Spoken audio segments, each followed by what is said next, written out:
Welcome to the China-Africa Research Initiative at Johns Hopkins SAIS and this policy roundtable on prospects for U.S.-China-Africa relations in the Trump era. My name is Peter Lewis. I'm the Vice Dean of Academic and Faculty Affairs at SAIS. And now that I've rattled off the title, we're done and we can go home. But I've also been the Director of African Studies for a number of years at SAIS, and so this is an area where I have a deep and abiding interest. So welcome to our participants in this very impressive panel and the guests who are here. We have excellent attendance, and it's a really interesting and diverse group. I'd like to start off with a special thanks to Janet Eom and Ada Ho and the events staff who made this event possible at a standard where these things move very quickly and very smoothly as we've come to expect with CARI and with SAIS. And the director of the China-Africa Research Initiative, Professor Deborah Browdegam, can't be with us today, but we wish her well, and we know that she'll be rejoining these activities quite soon. I'm glad to be opening this especially timely event sponsored by the China-Africa Research Initiative. Teaching, research, policy analysis, this is our day-to-day at SAIS, as is well known.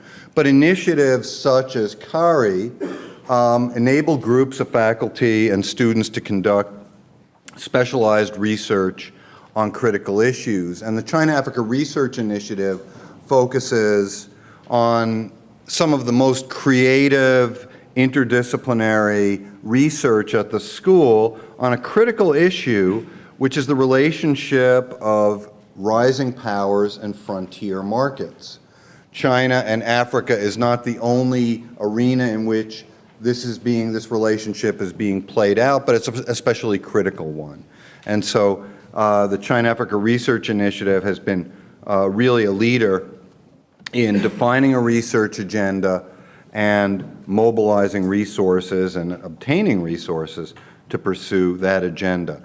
And the project has really been useful for three different reasons, and then I'll get really to the point of the conference and make a few brief remarks. But the project's been really essential as a crucible for summarizing a rapidly growing field of research as China's engagement with Africa strongly and sharply escalated in the 2000s. There was a first generation of research and commentary, which was really just mapping and description. Oh my goodness, it seems like there have been a lot of high-level trips by Chinese leadership across Africa. Oh my goodness, trade is increasing. Chinese oil companies and other firms are making inroads and exploring investments in a number of African countries. And so the sort of exclamation of something new on the ground really informed the first generation of research on this area. But that was, again, very general, very descriptive, and broadly dedicated to just sort of mapping what was happening. And that took us about through the mid-2000s. And then some more thoughtful specialists and observers got involved and said, okay, fine, we understand that Africa and China has become a major player on the African continent in a way that it has not been in recent history, and that trade relationships, investment relationships, aid relationships are rapidly increasing. And there are some tropes, some common narratives about what may be happening. There's a kind of China-bashing narrative that this is really mercantilistic grab for resources. There's a developmental narrative that this is a recently emerging developing country that's providing new types of aid, new types of development resources and development investment in Africa with a different model and a different agenda, which may be quite beneficial for Africa. And there were other perspectives as well. And amidst all of that, there was a shortage of data, a shortage of information. What are the empirics? What's happening on the ground? Where are the projects? What are they yielding? How much production is actually happening? What are the financial flows? What are the net results of these investments or these loans or this aid? Where are Chinese national oil companies, for example, positioning themselves within the emerging and evolving energy markets in sub-Saharan Africa? And so the second generation, of which the China-Africa Research Initiative, I think, is an exemplar, is trying to look in very broad ways at what the facts on the ground are, how we can understand these relationships in a more nuanced and a more diverse way, how we can test some propositions with data and with more rigorous methodology to understand and infer some more confident conclusions about what the relationship is like. And then what this tells us about China's role in the global economy, about Chinese African interactions, about Africa's disposition toward China, and how the relationship is being structured, and about shifting centers of power and shifting centers of exchange in international economic relations. And so the project has been excellent at summarizing the existing research, but also, as I'm suggesting, generating new research along the lines that I just mentioned. And as we see here today, fostering connections between the academic, the policy, and the business communities to discuss the issues of common interest around relations between African countries and the People's Republic of China. That brings us to the topic of today's meeting, pardon me, and the circumstances that we find ourselves in that have really prompted the concerns the panel will address today. The recent political changes in the United States, the very dramatic outcome of the November 2016 election, have raised questions about whether we are at a critical juncture in the relationship between China, Africa, and the United States. Certainly, if we pay attention primarily to the rhetoric of the new administration, it raises the possibility of a substantial withdrawal of attention to Africa and a withdrawal of engagement with Africa, and a more general emphasis within U.S. policy on contention and confrontation rather than cooperation in crucial areas of international affairs. Protectionist rhetoric, hostility to immigration, ambivalence about trade compacts, all again pose questions about whether the White House, the policies emanating from the White House, will erode U.S. linkages on the continent. And this perception is certainly reinforced by a draft budget that has been released by the White House that includes very deep cuts for foreign aid, for diplomacy, and for trade promotion. So some of the resource allocations and the resource profiles that are coming out of the White House certainly seem to reinforce some of the campaign rhetoric and the early signals from the administration. With regard to China, the current administration has partially ceded leadership through its withdrawal from the TPP, and it has also signaled a more contentious relationship on global trade. However, these early signals were attenuated, if ever so slightly, by the personal chemistry, the personal interactions during President Xi Jinping's recent visit to the United States, at which we know the two presidents shared a beautiful piece of chocolate cake. Yes. But here, as in all areas of the current administration, we are operating on a surplus of emotion, suggestion, innuendo, and inference, and a shortage of real information. And I just want to share with you one anecdote from a December event that I convened and participated in. I was a moderator for the African Studies Association on the new administration and policies toward Africa. This was in early December, just a few weeks after the election. And one of the participants was a deputy editor at the Washington Post. And she said, in preparing for this panel, I didn't have a lot of information about the relationship between the Trump campaign and Trump as a candidate and Africa, so I asked my correspondent, who had been covering the campaign for the last 9 months, what she could tell me about Africa and a Trump administration.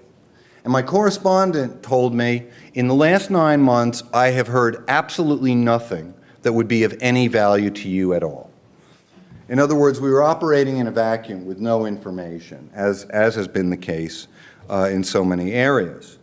And so, without key appointments at the State Department, USAID, and other key agencies, the new policy regime is really faceless and speculative. So we have to be clear on what the limits of our understanding and the limits of our knowledge are. So with those limitations in mind, we can think about a couple of different scenarios.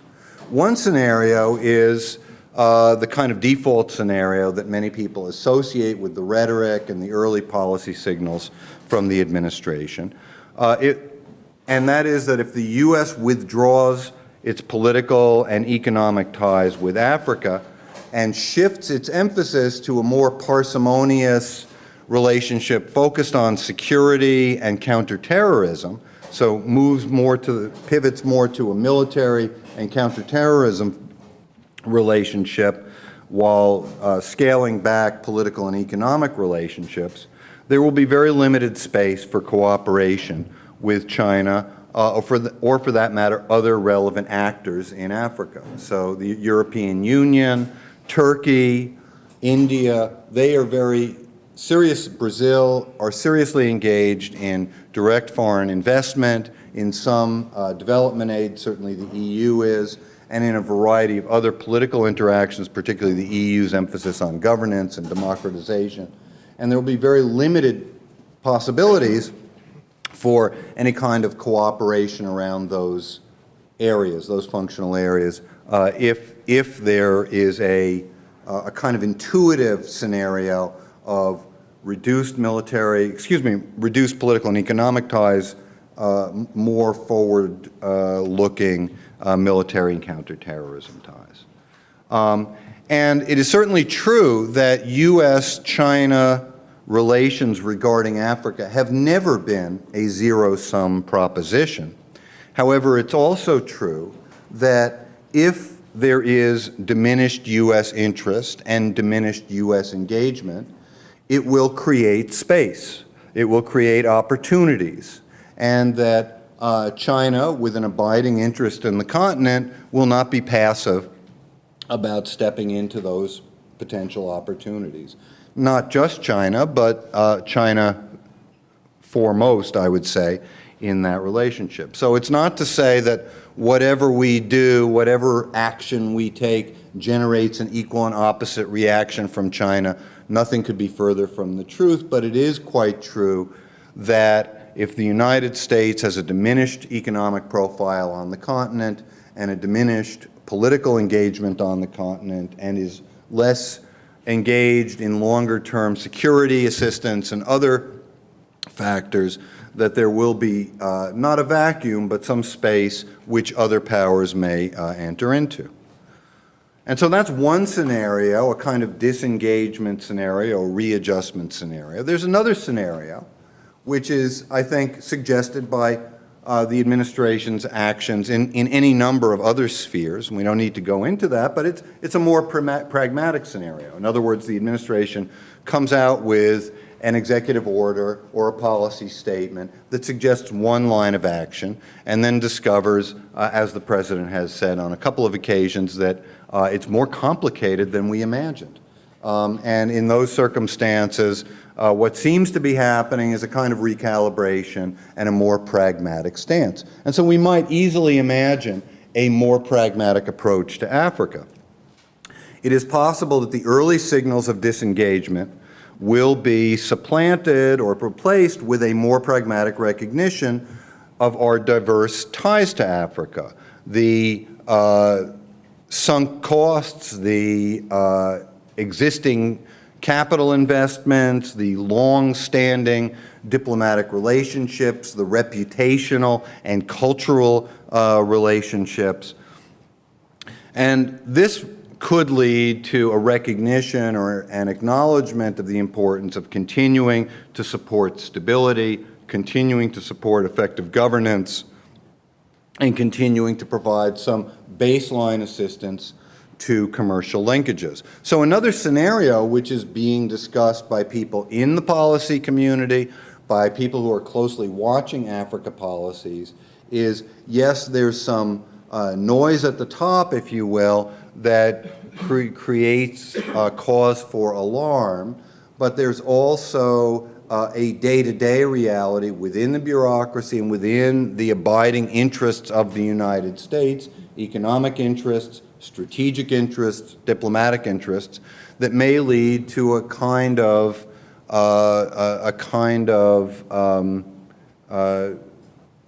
inertia in the relationship, with minor changes in style and tone, but no substantive changes in actual engagement. This, again, depends very much on what the resource position looks like. Obviously, if there's a 30% cut at the State Department and USAID is dissolved altogether, then the notion of inertia with some minor changes in style is not a scenario that we're talking about. We're talking about much more substantive changes. But that may not come to fruition. Right now, that's a proposal on paper. So in this pragmatic scenario, China's growing role in such areas as development finance, infrastructure investment, peacekeeping, and even maritime security, if we think about the Gulf of Aden, may make China a more important partner in addressing Africa's challenges and shaping the multilateral relationship. So it's easy to envision a scenario in which China can be a continuing and effective partner on a number of economic and security issues, both bilaterally through the United Nations in various peacekeeping and humanitarian roles, and in coordination, multilateral coordination over maritime security and other areas. And so it is easy to envision a possible collaboration or coordination with China in addressing Africa's challenges and in shaping the multilateral relationship. So those are just some ideas about potential scenarios, where we find ourselves in terms of what we know and what we don't know, what we can say with some certainty by observation and analysis and data, and what we must speculate on. And obviously, these are the questions that our panelists today will be addressing, these critical questions and alternative scenarios, and they will be doing so from a variety of perspectives. And so we look forward to a very informative and engaging discussion, and we're anticipating the proceedings. Thank you.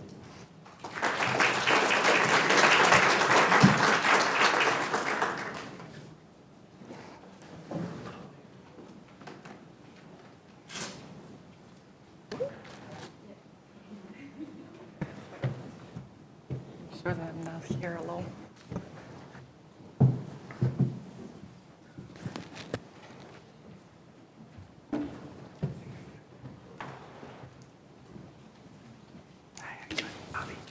Nice to meet you.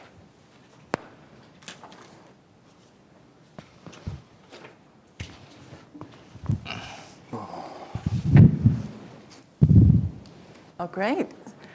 Thank you very much for everyone to be here. My name is Yun San. I'm a senior associate at Stimson Center, which is a security think tank here in DC. I'm also a non-resident fellow with Africa Growth Initiative at the Brookings Institution across the street. So my work is primarily focused on China. I'll be moderating the event today. I'm also a member of the SAIS family, so quite an honor to be here. For the topics that we are going to discuss today is on U.S.-China cooperation in Africa. And if you haven't seen, there's a very interesting publication outside the policy brief by Carrie on this specific topic that compares the economic involvement of China and of the United States in Africa and what are some of the interesting comparisons in terms of the US approach and the Chinese approach. And next week, there will be another publication by Carrie that closely examines, this is called the Economic Bulletin, the China-Africa Economic Bulletin next week, that examines the China's role and China's economic engagement in Africa throughout the year of 2016. So keep your eyes open for that publication as well. That one is done co-authored by Deborah and a very talented team of researchers here at Carrie. So to introduce the panelists today, I'm sure you already have the detailed biographies of everybody. I won't go into the details. But to my immediate right is John Goodman, who is the Deputy Director of the Associate Director of the Conflict Resolution Program with Carter Center down in Georgia. And he is responsible for the design, the implementation, and evaluation of the program's mission and strategy in East Africa. And we also know that the Carter Center has been working with Chinese think tanks for a US-China-Africa trilateral dialogue program, specifically focused on the security issues.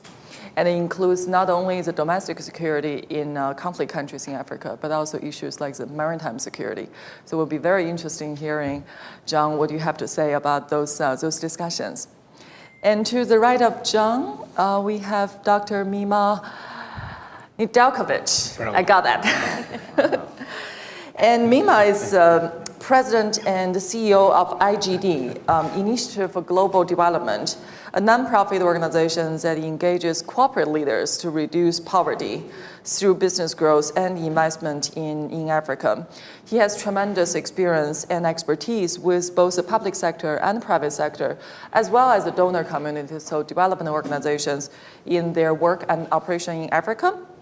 And welcome, Thank you. Mima. To the right of Mima, we have Bobby Pittman, who is currently the managing partner at Kupanda Capital, an investment platform established to create, capitalize, and scale Pan-African companies. And Bobby has been the vice president of African Development Bank. Before that, he was serving in the US government. So tremendous experience with both private sector and public sector as well. So look forward to the wisdom from you. Last but not least, we have Leocadia Zak, who is a former director of US Trade and Development Agency, who is currently the adjunct professor at Georgetown University Law Center, teaching international project finance. So Lee, I'm sure you have a lot of things to share based on the past 7 years with the Obama administration. Absolutely. And also discussions about what US-China could jointly do or cannot jointly do in terms of the Africa portfolio.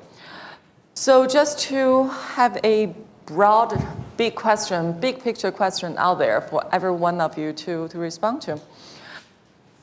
What's your assessment of the US-China cooperation on Africa today? Has it been an issue? Has it been a successful story? Or it has been mostly people discuss it with dubious suspicion about its future as a technicality? And there's a Trump administration, are we faced with a promising prospect where we should hold our hope and do not bear too much hopes on that? John, maybe start with you. Sure. First of all, thank you for inviting me. I'm really pleased to be here, and I want to commend the work of the China-Africa Research Initiative and Deborah Brodergum and her team. It's certainly a reference point in the entire field. and would encourage everyone to pursue that moving forward. I think, having looked at the other panelists' biographies, although I don't know them, I'm the person on the panel probably most focused on political and security and peace issues and the possibilities for tripartite cooperation in those fields. My overall assessment, and I'll be very brief, is that there's a lot of room for doubt and a lot of room for hesitancy.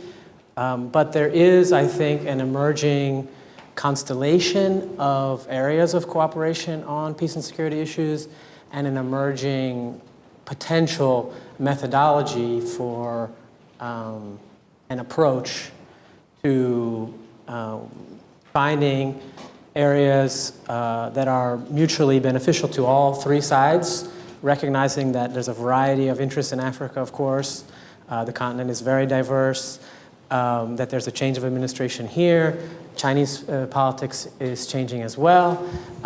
But there are, I think, some modest basis for hope moving forward. Modest basis. Yeah, modest. Great. We'll go into the modesty later in detail. And Mima, anything that you'd like to share as a big picture assessment? Broad discussion. Thank you very much again, also seconding the SAIS and Kari for hosting, I think, a very, very important topic of discussion. And Deborah, Professor Bonningham, sits on our advisory council, so she's aware of, in fact, she's been a little bit my tutor, if you will, and understanding a little better the Chinese involvement in Africa. I think, again, in terms of the panel, who brings what here, it's an important point. The one part we're going to be speaking about the U.S. and Chinese interest and involvement in Africa. We don't have the African voice.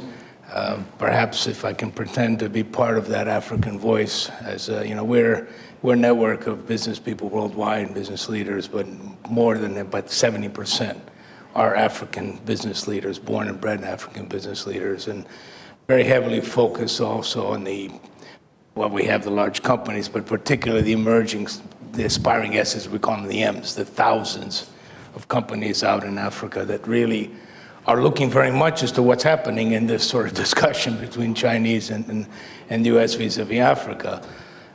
My perspective, so really coming from that, I spent my whole life more pretty much on the continent in the business side, with the exception of the 4 years as USED at the African Development Bank. But I think what has happened on the continent really is impacting also directly on how the relationship will be going between the two countries, between China and the U.S. Because looking at it from the African perspective, we're saying, okay, Trump has come in, it's America first. Europe, Britain goes off. Well, let's see what happens in France, but it's Europe or Britain first. China, we're also reading, is basically also looking at its own internal growth. So if we're looking from the African perspective, the basic question then asked is it about time for us to say, Africa first? Let's look internally and say, what is it that we can get value out of this sort of interregnum, if you will? The position is very clear in that it's not clear. It's so clear, it's not clear. I mean, the dean, put it forward. There's all sorts of scenarios we can speculate. But I think from my perspective and our company's perspective, we're seeing really on the big side, two lens focus. There's the security focus and there's the commercial lens and the security lens. That's going to interest the Trump administration, in my opinion. The key really is, where do those intersect? How do they impact on Chinese-U.S. relations on the continent? And how is really the security component understood? Because if it's just ISIS, the Sahel, Boko Haram, and that part, then the military kind of solution of a cordon sanitaire could work. If, in fact, and this is really where we're coming in on the advocacy side from the business voice, that in fact the real insecurity are the hundreds of thousands of youth coming out with no job and desperation, sitting around Luanda, Kin, Lagos, you can name it, Nairobi. That's your forest fire. So if you really want to say what's security, you better figure out how you're going to get to those folks. And that's really our focus in this next forum we have in Durban next week. And where, if that is understood by the administration, then that, I think, opens up a lot of opportunity I'd like to discuss in this panel of Chinese-U.S. collaboration when we speak of Chinese companies versus China Country Inc., where at this point in time, I think there could be some possible collaboration in terms of mutual benefit, including the up and rising African companies.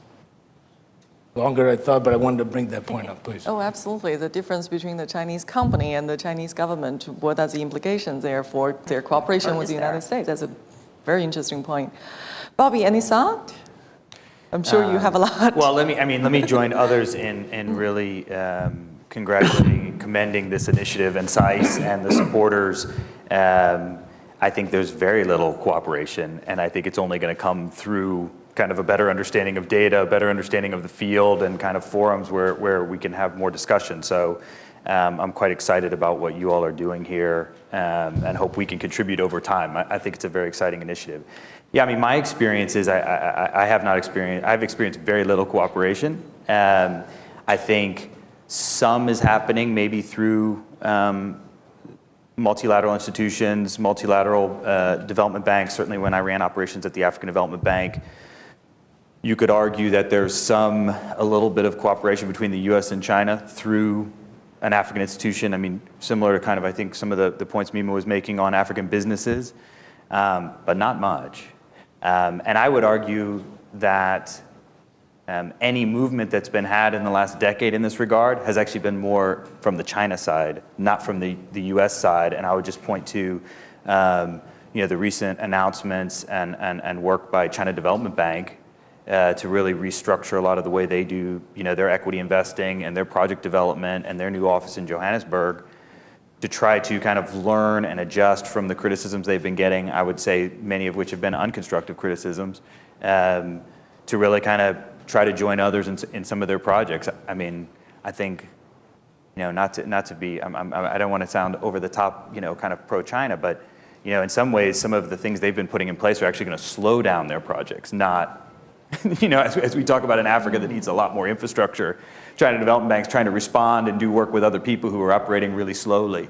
So I think we just got to think about all those things, but certainly I think forums like this are going to help think through and hopefully produce a little better dialogue, because I think some cooperation could go a long way.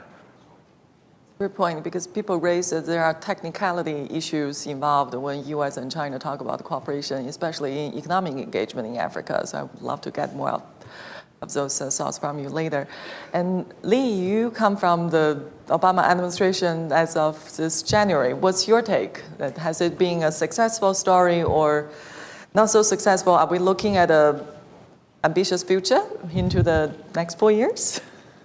Well, I think, looking at the past, there have been very little cooperation, but some breakthroughs. At the end of the Obama administration, many people may not know that the U.S. Through USAID and China through MOFCOM signed an MOU for cooperation focused on humanitarian aid. So it was something that had been in discussion and is an area where they did agree to cooperate. Now, I'm not sure where that's going to go in the next administration, but it was something that had been focused on and had been at least at the point that there was an agreement, and we'll see where it goes. Looking at something that Mima had indicated about business-to-business cooperation in Africa, and especially between China and the U.S., and something that the Vice Dean had mentioned with respect to the current budget cuts. There may be opportunities for that level of cooperation. One, I do think that there is some level of skepticism among U.S. companies with respect to whether or not they can work together on a level playing field. And what I mean by that is, one, I would question what is a Chinese corporation versus a Chinese government. Two, the Chinese government, if it wants to do something, it provides a lot of assistance. With respect to the U.S. companies, I think the wave of the future with respect to foreign assistance is to partner with the private sector. And there have been very effective tools to be able to do that. One was my former agency, the U.S. Trade and Development Agency, that worked with the private sector that helped to catalyze their participation, and also the Overseas Private Investment Corporation that helped with funding. both of these agencies in the skinny budget have been eliminated. Now, one of the concerns with that is that the US companies then are entering into these relationships with one hand behind their back. That the Chinese companies, if they're Chinese companies, go in with the support of their government. US companies go into these relationships with no support from the US government and the agencies that exist.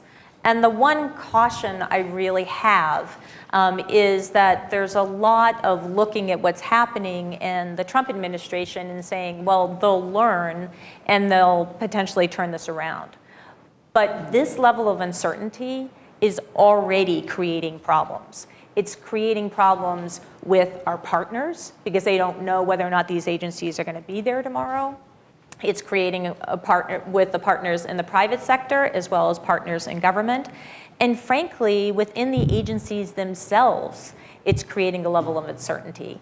So I would say just by virtue of having agencies like this that can support the US private sector in development, you're actually already slowing down US companies. You're already creating an environment where things are not moving as quickly as the Chinese have the ability to move right now. And I'm happy to talk about this more. And the Chinese have the ability to move very quickly when they make the decision to go in, and that's the relationship between the Chinese cooperation, especially state-owned enterprises and the Chinese government. So things that Lee, you just mentioned about this issue of uncertainty, we know that AGOA under the Obama administration has been a main component of the US policy push in terms of trade facilitation in Africa. What's your take on the future of AGOA under the Trump administration? Trump has such a emphasis on the trade relations and how to improve the US trade deficit. You think the future of AGOA is going to be affected by his agenda? Again, I think it's hard to look into this crystal ball, but I think I would take heed of the comment that was again made by the Vice Dean that there was no mention of Africa by the campaign. So I'm not sure that the Trump administration is all focused on AGOA.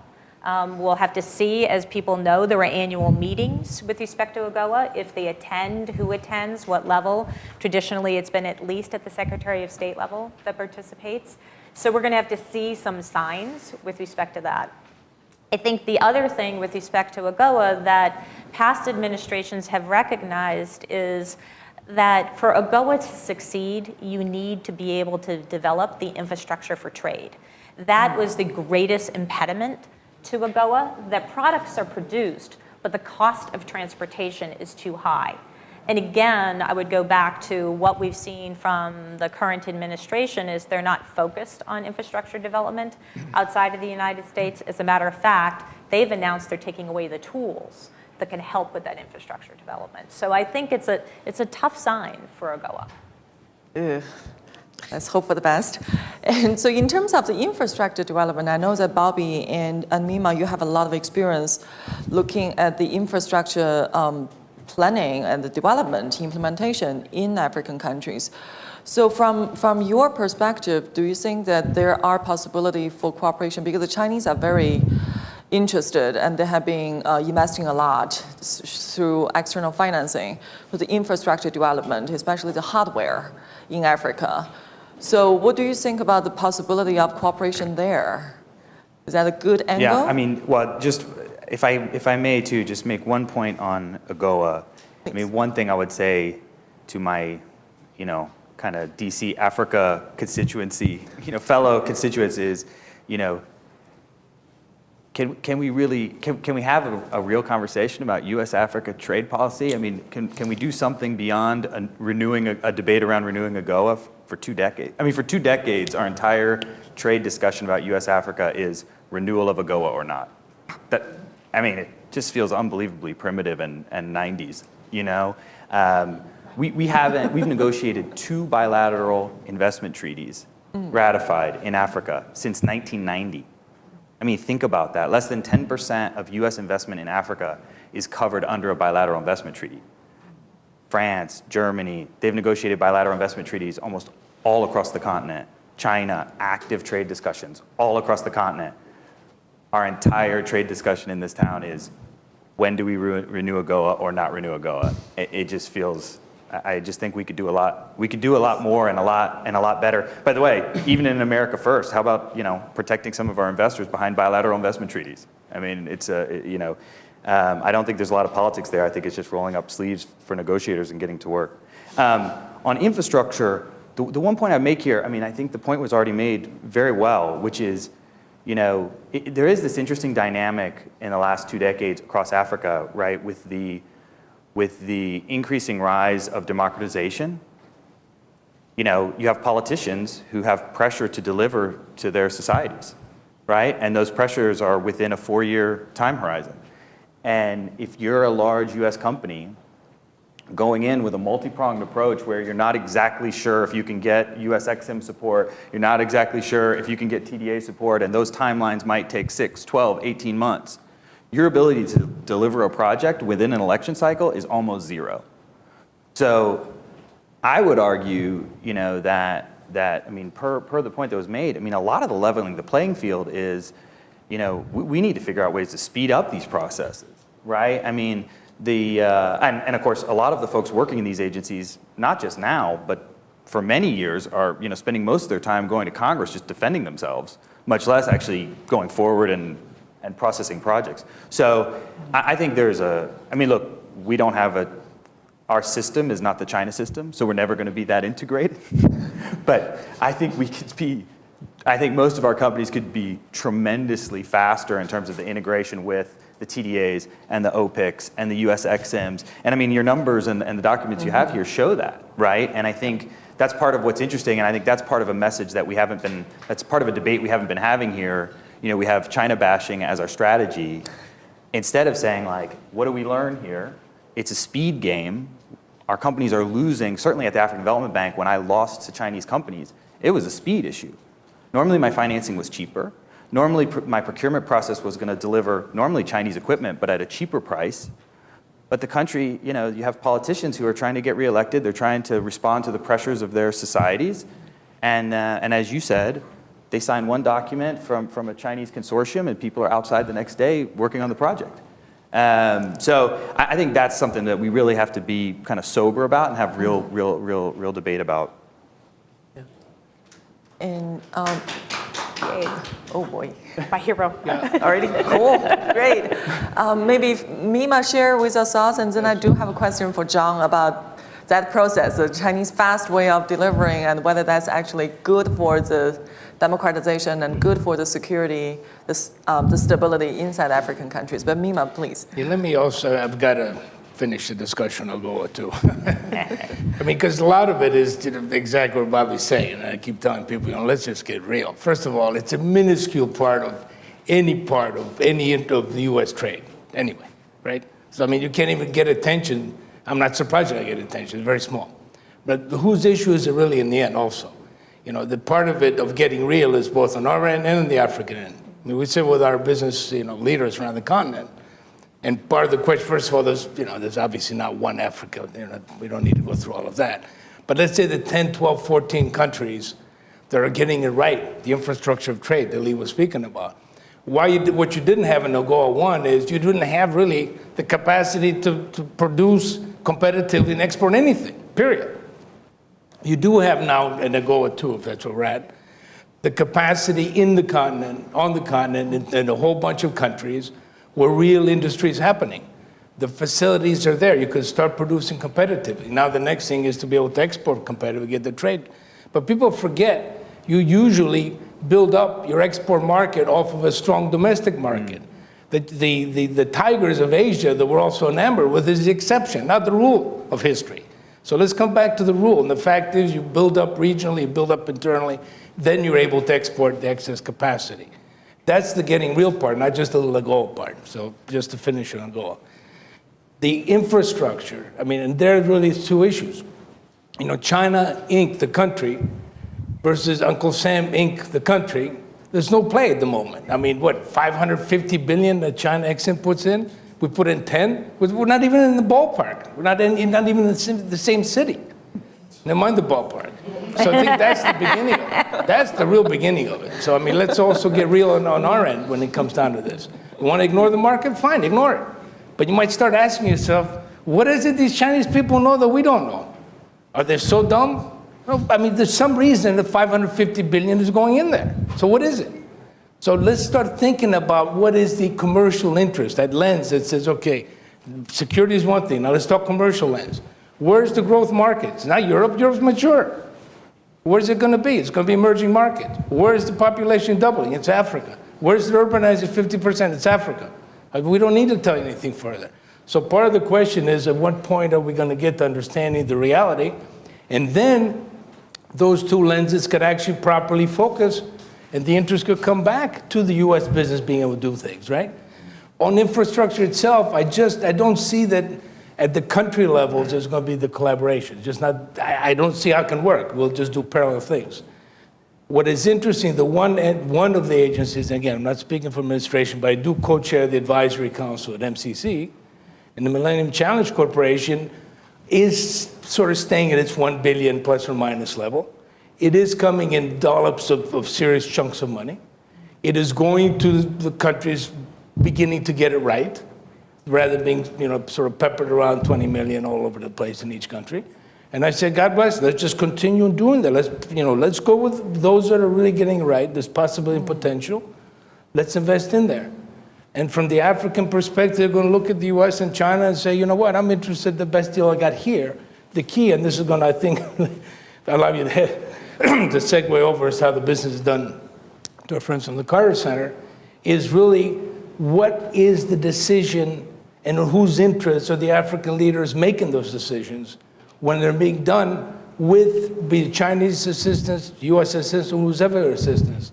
How are you doing it? Because in the end, your own politicians in your country are the ones responsible for yourselves. And that's the key part. Thank you. Thank you very much, Mima. That's precisely one of the issues that we're looking at, that getting it right, what is the definition of getting it right? And is China really getting it right in, say, less stable countries in Africa? And what's the impact of that approach? Although it's fast, it's efficient, it makes a decision and then starts the construction the second morning. Is that an effective approach, looking into the long-term political development and the security issues in Africa? Yeah, so I want to say a couple of things, which are that in this field, I think the Dean mentioned it, there are a lot of tropes. There's tropes about Chinese investment in Africa. There are tropes about the democratization element of Chinese investment in Africa. And I think it's really important to be cautious about all of those things. And the advantage of the Kerry project is that it's looking very closely at the economic data. I don't think there's an equivalent project that looks close, that I know of, that looks closely at the democratization data. And that merits some attention moving forward. The Carter Center has done some work on Chinese investment in mining in particular in the DRC. There are other groups also working on it in terms of the transparency of the contracts and the bidding, but a lot more could be done to understand the democratization effects. What I wanted to respond to in particular was the argument that I think is being made about re-examining the US-Africa trade relationship and recalibrating that. What's important to know is that at the most recent FOCAC, which is the Forum on China-African Relations in Johannesburg, the African leaders, I think it's relatively well known now, a large portion of African leaders specifically inquired with President Xi that China get more involved in security and peace and security matters. Yep. So they recognized that the contribution on the economic front was there, but that China was not contributing to public goods in Africa, so to speak. And I think that you're beginning to see quietly, slowly, Chinese government making contributions or trying to make contributions, feeling their way forward in terms of contributing to public goods on the continent. And that also stems from some of their own crises, like the evacuation of workers from Libya, when they discovered to their surprise that there were 30,000 Chinese in Libya and they had no idea they were even there and how to get them out. The South Sudan situation is another one.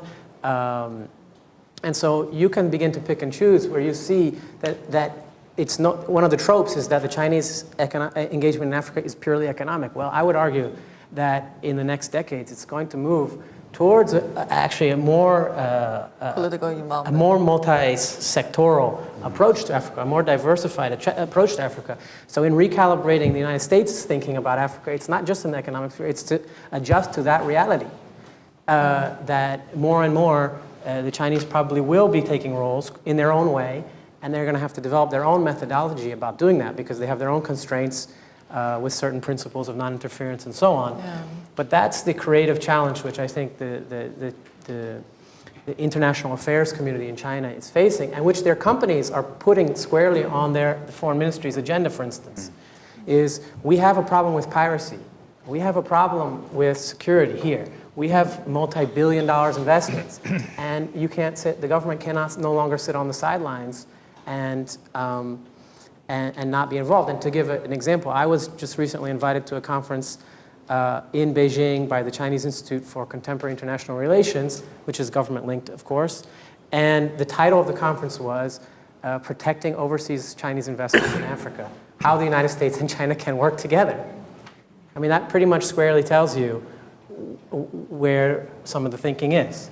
And so I think in thinking through U.S. engagement in Africa, U.S.-China relations vis-a-vis Africa, it has to be a global reassessment and a global recalibration. And you know, whether this administration is the one to do it, well, that's to be seen.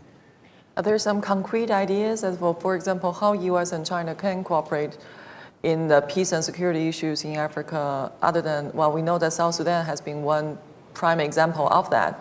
But beyond South Sudan, China does have an issue of non-interference principle in their foreign policy. Right. And that sometimes get them on not the same page with the U.S. So are there some discussions about that? So yes, the short answer is yes. I mean, by way of background, just in terms of the Carter Center's role in this, in 2012, President Carter last went to Beijing, and he met with President Xi in Beijing. And one of the requests that President Xi made of President Carter was at the Carter Center, building off President Carter's legacy as the U.S. president who opened official relations with China. I mean, it's Kissinger and Nixon, of course, who opened the relationship, but they never were able politically to actually move away from the Taiwan policy. It's President Carter who made that decision. So building off that legacy, President Xi requested that the center work on developing areas of peace and security cooperation. And I would argue there's a small subset of areas that are working. One is the Memorandum of Understanding on Humanitarian Issues between MOFCOM and USAID. That's very important. Now, we mentioned Millennium Challenge count, and I think one of the obstacles moving forward is, as I understand it, and I confess some limits on my knowledge, there are some restrictions in Millennium Challenge account to working with PRC. And so you have a memorandum which has some hurdles in it. And if we're serious about finding ways to overcome those, that's going to have to be addressed. But I would argue broadly, there's actually a suite of areas of cooperation in the political and security field that are working. The ones that everyone cites, like a mantra, Ebola in West Africa. Yeah. That was clearly a cooperation in Liberia in particular. South Sudan is a very well-known case, and I'd be happy to explain the details of that. I know it pretty well. I would argue Sudan, South Sudan, separately from the South Sudan crisis. Sudan, South Sudan, certainly up to 2012 and maybe up to the present, is another case. Piracy on the east coast of Africa. Peacekeeping is clearly on the agenda. There are already conversations on multiple levels about cooperation on peacekeeping. So those ones I think are for sure. And the ones that are on the horizon, piracy in West Africa. The piracy problem in West Africa is today larger and more significant than the problem of piracy on the east coast of Africa. I mean, the Defense Department says that it's probably the most dangerous waterway in the world. Chinese shipping is a huge portion is really affected by that. And to give an anecdote, I had a meeting with the Chinese ambassador in Togo, and he told me that he's dealing with 10 to 15 cases per year of piracy attacks against Chinese ships in the Gulf of Guinea per year. So I think there's emerging consultations on piracy in the on the West Coast, and another one where there is bubbling conversation is on Lake Chad Basin and northeastern Nigeria, where the The security interests for all sides are pretty apparent. If Boko Haram has been reduced to a certain extent, there's the early recovery to all those communities so that things can go forward. And I was at a meeting recently where the Lake Chad Basin Commission and the G5 for the Sahel, which groups the Sahelian countries, specifically asked for China and the United States to cooperate in early recovery in that area. So there's space. And I think that constellation, if that's 7 or 8 projects that I named, if you think of potential, if in 5 years there were additional 8 or 9 projects, 5, 6 projects, you would have approximately 20 soft areas, niches where there was cooperation on political and security front. So, thank That's you. a rather promising note that there are these 7, 8 issues on security that U.S. and China are at least engaged in conversations for, and there are some possibilities, right? Can I add one thing? Please do. Yeah, actually, I would argue that beyond the substance of that, there's actually an emerging methodology for how you get these on the agenda. I mean, one key thing, and this was clear in the South Sudan case, the Regional Economic Organization, in this case IGAD, specifically asked for it. And that goes a long way to dealing with the non-interference principle. When it's specifically requested, it changes the ballgame entirely. In Liberia, also welcomed by the Liberian government, the cooperation. So that's one thing. The second thing is that in terms of the methodology, you know that you're getting somewhere when it appears on the Strategic and Economic Dialogue agenda or on another, whatever new name it may have. And so South Sudan was specifically included in that agenda, and therefore both bureaucracies were cleared to work on it and it moved forward. And so African leadership from a regional economic organization or another regional organization that recognizes the contribution, that manages, so to speak, as the gatekeeper for how that cooperation is going to work, so that it doesn't become the fear, of course, in China and elsewhere, is that it's a G2 that's going to dominate Africa and manipulate them, that there's a gatekeeper function, and that then insert it on the bilateral agenda.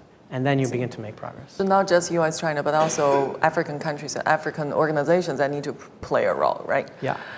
So Mima, you have anything to add? Yes, just a clarification, MCC, the limitation is on government-owned Chinese companies bidding and tendering on MCC work, and that was basically a way to make somewhat a level playing field with American companies that are private. Otherwise, you do have an awful lot of Chinese private companies that do work, and this is an area of collaboration quite a lot because I'll use the roads as an example. We're neither competitive nor do you see American companies coming up to tender to build the roads. However, we have an awful lot of great potential and competitive capabilities in the front end of engineering, design, all the GPS systems, where you lay out the road, et cetera, et cetera, et cetera. So that's the key, and that there's an awful, and MCC is a classic one because it's not yet, at least at this point, by America. Of course. But the American nexus better be met, or it's going to very soon going to come under very big heat to go by American. I don't think any of us want to get to that point. What I just, a little comment on the statement our colleague from Carter said, I think there is clearly, It should be. the sort of collaboration on the security pieces. But I don't want to, I want to make sure that we don't forget, because you start by saying something effective, roads or rail being economic investments. They are economic investors, but in fact, I keep saying, wars, they come and they go. People got to eat, people got to live, people need jobs. And the only answer to not having security issues is to go ahead of time before that to create those jobs and the opportunities. So to me, probably the biggest thing China has done is actually put in some of this infrastructure for some of the issues of development and security for that matter. And this adage, and I come back, I think I heard it from Professor Barringham or one of the panels she was on, Chinese, they come with the checkbooks, Americans come with the notebooks. Well, what's 550 billion and 10 billion? It's not even a notebook, it's this thing, it's scratch of paper. It's reality. Go ahead, Lisa. They're not playing by the same rules. No, they don't. Sorry? And I'll jump in. I mean, one of the things that people aren't playing by the same rules. I mean, the Chinese and the Americans. I mean, one, I want to commend Carrie for this, but also Janet for the brief and talking about the statistics, but remembering that China is not a member of OECD. I mean, the rates at which they're providing these loans, the rates at which they're doing some of these things are very different than some of the handcuffs that the U.S. companies have. as well. And I think we also need to be focusing more on what we're hearing from Africa, which is they don't want to be dependent on aid. It's about trade. It's about doing it themselves. It's about the training. It's about the private sector. And I guess it's one of the things I would ask us to think about as we're talking about that cooperation, which is, again, how do we level that playing field? So when US companies are cooperating with Chinese companies, we have some of the same rules that we're playing by. But one thing I would say here, just because I do think, I mean, my time at the African Development Bank, I mean, and doing a lot, I mean, I ran the infrastructure portfolio, okay? And I heard a lot in this town about, you know, the pricing of finance. I never was in a project where we were more expensive than the Chinese finance. Chinese finance was more expensive every time. In fact, China tried to loan us money, and we didn't take it because it was too expensive. I can borrow more cheaply than what China Exim wanted to. So I at least never found this true. What I heard in Washington all the time was, oh, there's a big subsidy there. I never found that to be true. Now, I'm not saying it's not true, but I was involved probably in $25 billion worth of projects, and in none of those did I find that to be true. And I think what I worry about those points is that it takes us away from the speed point. That's my worry, right? Because I think, especially politicians in this town, they love to throw around that like there's differential pricing or some procurement. The other thing, we did audits at the African Development Bank all the time on project quality. We never found that to be dependent on the nationality of the contractors, ECP contractors, on any of our projects.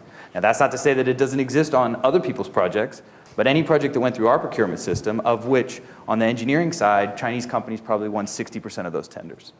Okay? And then the last point I would make on this piece, to buttress Mima's point, is that I got a senior delegation from the US government during my time at the African Development Bank, basically to heavily criticize me and pressure me, saying, you know, all these Chinese engineering firms on all these roads, there's no US engineering firms. We did a full audit of all the bids. We actually never even got one bid from one US company. Wow. And I said, I can't select them in a procurement process, and all of our procurement is published online. I mean, the US government makes us publish everything online. The US government makes us do everything by price first. Price is the main thing, not local knowledge transfer. All these things that actually US companies might benefit from, no.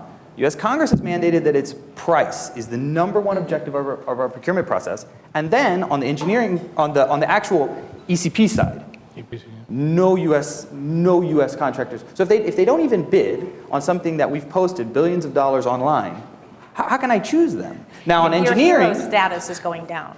but on the engineering side, but my point is, let's have these discussions based on facts.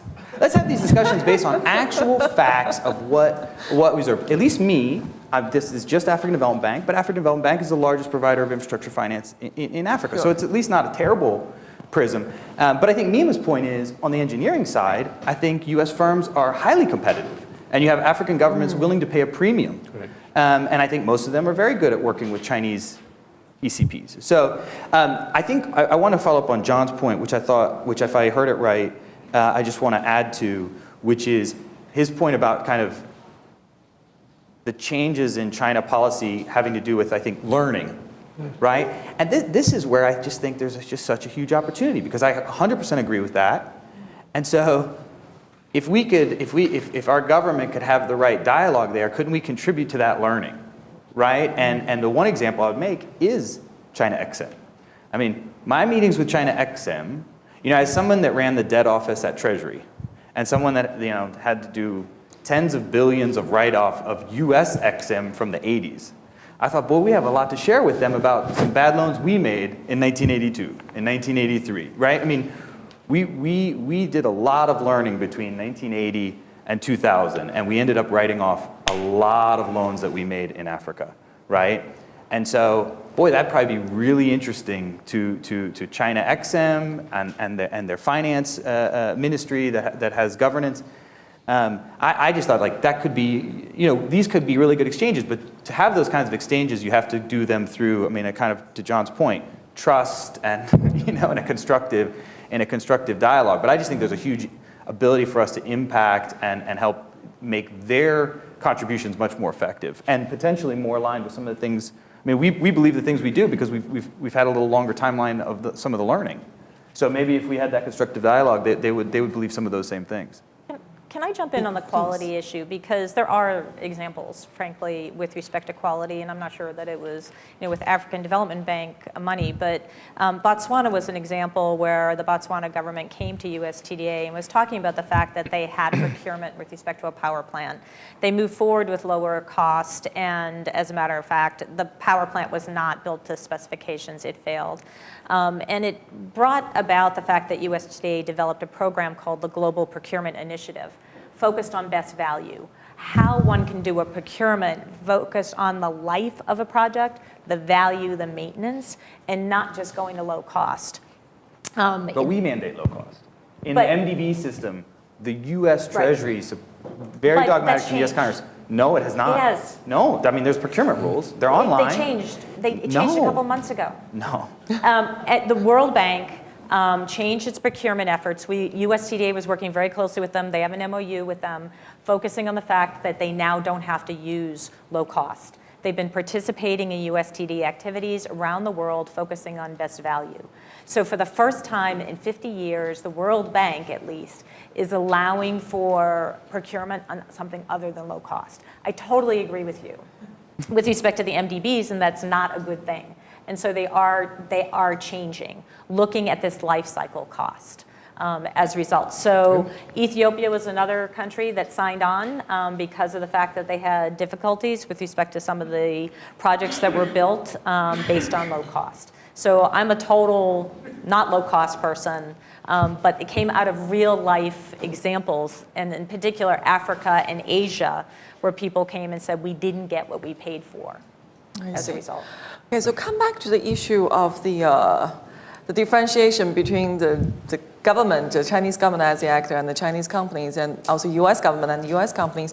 What do you think about this idea that Chinese are very interested in this private-public partnership in terms of the U.S.-China cooperation in some of the specific projects, like infrastructure in the Belt and Road Initiative that covers Africa? Any thought on that, the PPP? Is that a viable venue for potential cooperation? I mean, yes, it's a potentially viable avenue. The key part is where the financing comes in, how you slice and dice the composition of the financing and how you can do it. I mean, if someone arrives with a certain amount of money that is somehow tied, then you can't. I mean, then it won't be, you'll end up with all sorts of parallel financings going on for different components. And that's really, I think, part of the answer here is you're getting some of the, again, the African countries are getting it right where the capacities are a little stronger in their own governments. Part of it is how you're negotiating out the deals with your donor countries. Because in the end, this, come back to the China bashing, that they don't train anybody. I mean, I said, listen, then whose real responsibility is in the end? It's the ministers in the countries signing these loans saying, listen, I want this bridge or this, I use a Port of Kribi example all the time because I'm there constantly we were the payroll, Afriland Bank for the Chinese company building the harbor. They wanted the photo out by December 2 years ago. Now, if the port was delivered, we're around the clock, nobody cared about training anybody. And guess what? They're not working for the second one. There's still not a road to evacuate containers out of Kribi. What is a port without a road? Right. So the issue also must be bashing the host country, if we're going to do proper bashing and fair bashing, in how they're negotiating out the terms they're doing, because they are loans. They're not grants. MCC says a grant, but these are loans. They're going to come back. So that part gets lost when we get confused with just the China-America. That's why I keep bringing back the Africa part of it. The host country leadership's got to be on that table. The bashing needs to be fairly and squarely placed on all the parties involved. John, you have something to say? Yeah, just on this general comment about the African role. I mean, it's my sense in working on this issue that in the United States through Kerry, maybe at a reduced level through Kerry and other initiatives, there's some thinking about Africa, US, China collaboration. It's there. It's in the atmosphere. And it can percolate through more or less. We can be more or less happy with how fast it's going, but it's there. In China, I think there's some think tanks and universities also thinking about it. But my sense is that in Africa, it's difficult to find an institution or an intellectual who's really grappled with what do the Africans want in any particular country, how can they benefit from this, and what are the risks? You get a lot of knee-jerk reaction oh, no, this is bad. This is really bad. We do not want the United States and China to be ganging up on us on any issue. I hear that. Period. That's the knee-jerk. But when you begin to engage in discussions, you begin to see on issues like Ebola, on issues like infrastructure, on issues like health, malaria, common public goods, that there might be a room for cooperation. I'll take the case of malaria, which is easy to poo-poo, but it still makes sense. The Chinese have 29 or 30 anti-malaria centers that they have created in Africa. They've spent more than $100 billion on malaria. USAID spends upwards of 300 million, or I forget the figures, but a lot of money on malaria. They never talk, basically. And both countries are working on malaria. Neither one is talking to the other one about it. So I think it's really incumbent on African states, intellectuals, leaders, and so on, to begin to grapple with, there's always the phrase that's given almost everywhere I go, when two elephants fight, the grass gets trampled, right? It's a common, and they say, if two elephants make love, the grass also gets trampled. Okay, so let's make sure the two elephants don't get in the same grassland. So I think a grappling on a strategic level of where are the benefits, where are the risks, and how can this be deployed. And the anecdote I'll give is that I had a meeting with the foreign minister of Togo, with the Chinese special representative on African affairs, and high-ranking U.S. officials. And he said it was the first meeting he'd ever had with Chinese and Americans in the same room, and that it had opened up all types of possibilities in his mind for ways of working together. That's a great beginning. So I think there's some thinking to be done on the African side about the risks and the benefits of this type of thing. And Bobby? I just want to say on the collaboration for PPPs, I do think just collaboration on infrastructure in general it's pretty daunting. Again, CDB, I think, is making a big effort, and part of that effort is bringing in expertise to do more kind of traditional project finance. Lee would know a lot about, but that's not the way they normally do projects, right? And so, and that's how kind of most of the rest of the world does projects. And so collaboration becomes really challenging, I think. Again, I think China Development Bank is trying to make some inroads there. The other point is just building off something that Lee said earlier on the OECD, because I think the OECD point is something we don't talk about enough, and it's another kind of own goal where there's just no doubt that because China's not part of the OECD, they're not contributing their data and they're not contributing to the rules. But of course, at least when I was in government, I was pushing hard for why can't we encourage China to be part of the OECD, and I couldn't make any inroads with my State Department colleagues because they say China's not a democracy, it can't be in there. And so it's one of these where we end up, hurting ourselves by not, allowing China to be a constructive part of that dialogue, which feels like something that's a very legacy. It's really a legacy kind of decision that now those of us on the pitch are facing the consequences of that, which I would argue the consequences are, at least obviously from where I sit, seems so much bigger than whatever somebody's kind of holding on to over at the State Department. But I'm sure I don't know a lot of the complexity. That's a great point. That's a political issue. But Lee, on the issue of PPP, do you have some thought? I saw that you had some points that you wanted to make. Well, no, I think that people have really sort of hit the nail on the head, that a big important part about that is how the host country is able to play with respect to those PPPs. And I continue to think that it's important for the private sector to be part of the development if you really are going to have a sustainable future. But I think it's very difficult in the same projects to have, especially the infrastructure projects as were mentioned, to be able to have sort of the Chinese and the Americans focus on the same project. Now, there are things that might be able to be done. I will confess, I was a big advocate, which they probably did not see it as a good thing, of let the Chinese do transmission and U.S. do generation. Splitting up projects depending upon people's expertise. But areas where U.S. businesses were strong, let them be competitive. and don't compete with each other. So I think if you separate out pieces, you may have an area for collaboration, but in the exact same project, I think it's very difficult. I see. So be very specific about the segments that we're talking about. Well, that's a lot of knowledge on the ground. With that, we are going to open up the room for Q&A. And wow, that's a lot of questions. Okay, so just before we start the Q&A, if you have a cell phone that is on, it will be greatly appreciated if you can turn it to vibrate. And we have a mic. Please identify yourself and then tell us whether your question is for all the panelists or a specific panelist. This is for, I'm kind of with him and what he said, so. Can you identify yourself, please? I will. I'm Jordan Sells. I'm a student at Howard University. My question is, I do like the business part of what we're talking about. I know China had a bid for the Olympics in like 2008. And so there is a lot of money to be made as far as culture and tourism. So I was wondering if anyone could speak about maybe the Olympics going to Africa and kind of creating that partnership there through culture and tourism and saying, you know what, let's keep a kind of eye on that. And maybe we can make it a bid or an auction or kind of see what countries want to get into that. China's already set the example in 2008. Maybe there can be more of a partnership in Africa. Well, we'll see whether that directly relates to the U.S.-China cooperation. Maybe they can jointly support an African country to be on the agenda. If we can get another question, this lady over here.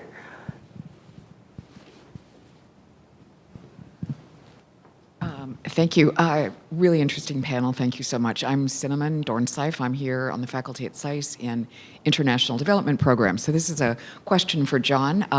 And you'd mentioned investments, that there's opportunities for investments on the part of China and the government of China in global public goods, and you gave us a range of really interesting examples. I'm wondering, does the political will exist at home in China for the leaders to be able to really sell that? Because I'm thinking about the overhang of non-performing loans, even though there's so much in international reserves in convertible currencies.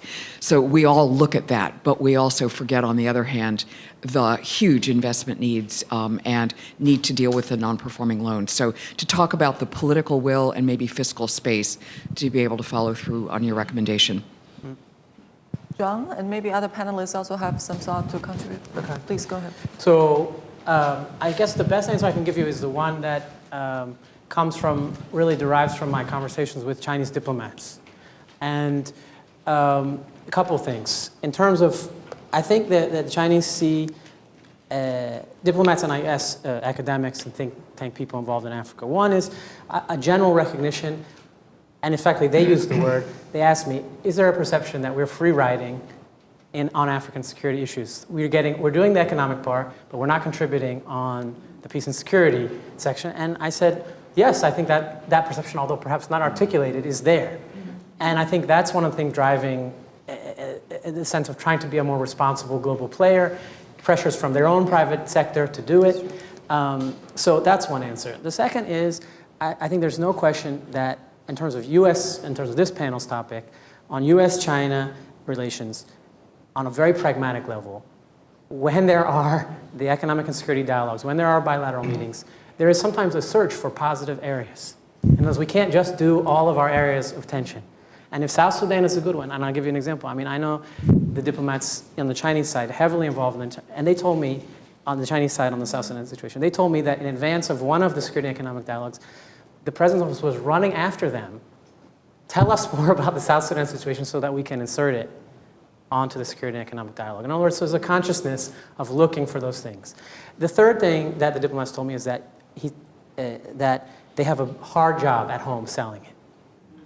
They have a hard job selling it at home, but that they are making the efforts. So for example, on the South Sudan thing, what's known publicly is that they worked on it. What's less known, I think, is the lectures, the public conferences that they gave inside China at different universities to try to explain, why are we there? Why are our peacekeepers being killed? And what does it mean? And I think the major point they made is we're trying to be a responsible global player. The specifics of the financials, I don't know that. But the political picture, that's what I understood. And I think my other sense is, in discussing this issue, is that with Chinese is that there are some serious thinking going on about how do we get out of the box of the non-interference principle, consistent with our interests, consistent, and that's in Africa and that's elsewhere. And I fully expect that there are going to be some articulation of that coming soon, if it's not already. Creative thinking and some creative thinking solution. about how to deal with that issue. But, you know, I think my sense is also that China's rapidly arriving at the level of donor fatigue that many of the OECD countries are at already. They came in late, Sure. It's coming big, it's going to arrive, the fatigue also. Now, what happens with that? That's when everybody starts turning to PPPs and strategic leveraging. I mean, what's that all about? It means I got less money in my pocket. That's what it's about. So at that point in time, I think is where the collaboration comes in, because now with strategic leveraging, you bring in the corporate industry, the private sector players. And when it's Chinese private companies, American private companies, I think you're going to have a more likely ground for collaboration than a just government to government, which may be in security, but very difficult when you get into the large infrastructure projects. So I think that's how those two tie in. Great point. Can we move to next question? Bob, over there. Oh, I'm sorry, Bob. Bob Berg, I chair the board of the Alliance for Peace Building. Maybe because I was born maybe 20 feet away from Hollywood, I have a romantic view about these things. But That's what we need. when Dr. Lewis said maybe the administration is going this way, that way, the other way, is there a possibility that we could make this a teachable moment? That we see these programs on our side as very fragmented and often inadequate. Is there a way that you could conceive of suggesting more coherence, more benefit from these programs that we have, and teaming us up so we could be a better partner with not only China but Europe, and help shape the outcome rather than just sit there and wait for what is probably going to be a fairly chaotic outcome otherwise? That's a very strategic level question for Right, our. I mean, certainly, you know, again, I think a lot of us are spending time scheming and whatnot, and I think, you know, we've already talked about it. I mean, our, whatever you want to call it, I call it the economic diplomacy toolkit, is, you know, about 50 years out of date at best, right? And I do think, I mean, some of these discussions have been happening around town, and I think some ideas are starting to become clear for a lot of experts. And why wouldn't we be? Why wouldn't we be pushing them across, you know, multiple avenues, right? I mean, I think, you know, I do think we sometimes get a little too caught up in, like, you know, I'm cheering for Ivanka or I'm cheering for Jared, and I'm like trying to read tea leaves instead of just, you know, saying, hey, here, you know, this is what U.S. businesses are facing on the pitch, and here are real solutions that are going to help U.S. businesses on the pitch. And there's a lot of us from all different, you know, sides of politics who are the ones working on the ground that say there's some pretty straightforward things here. Maybe there's some things we disagree on, but there's big buckets of things that we agree on. Let's do it, you know? And I think, and I definitely think now is the time to be doing that. And I'm not sure we're all doing that. I think a lot of us, and I put myself in this, are getting sucked into reading the, you know, the morning email about who's ascending and who's descending in terms of influence, all this stuff. And I think we more need to be working together to provide that clarity as much as we can about some of these tools that we all agree on, that, to be honest, because we haven't had enough oxygen in you know, again, across multiple administrations, I think we haven't been able to break through. So let's try to take some oxygen, right? I mean, and let's see if we can push them. Yeah, I think that going to that and following up, the grand irony is some of the areas where the current administration is thinking about eliminating, sort of the real idea for the future is scaling them up. It's scaling up the private sector participation versus the donor participation. But I think going to sort of who's ascending and who's not, I don't think people know who to talk to in the administration to be able to get that idea there. If people know of them, let me know. I'd be happy to talk to them. But I think we do need the voice from the private sector saying this is what works, and also this is what we're seeing in other countries. If we're talking about America first, we at least have to be competitive. And I think other countries in this area are far ahead of us. So I think now is the time to scale up certain areas. For the Hollywood poet there, but my sense is also you're having so many, because you're not having a point of decision, so many people coming in with brilliant ideas and thoughts, so you're getting a total logjam. You've got a list that's gotten so long, let's just go find some of these low-hanging fruits and start setting up a fruit salad. I mean, it just, 4 years go by fast. It'll be like a Goa 2. We're going to need Start somewhere. Start. Yeah, start somewhere. Great, this gentleman over here.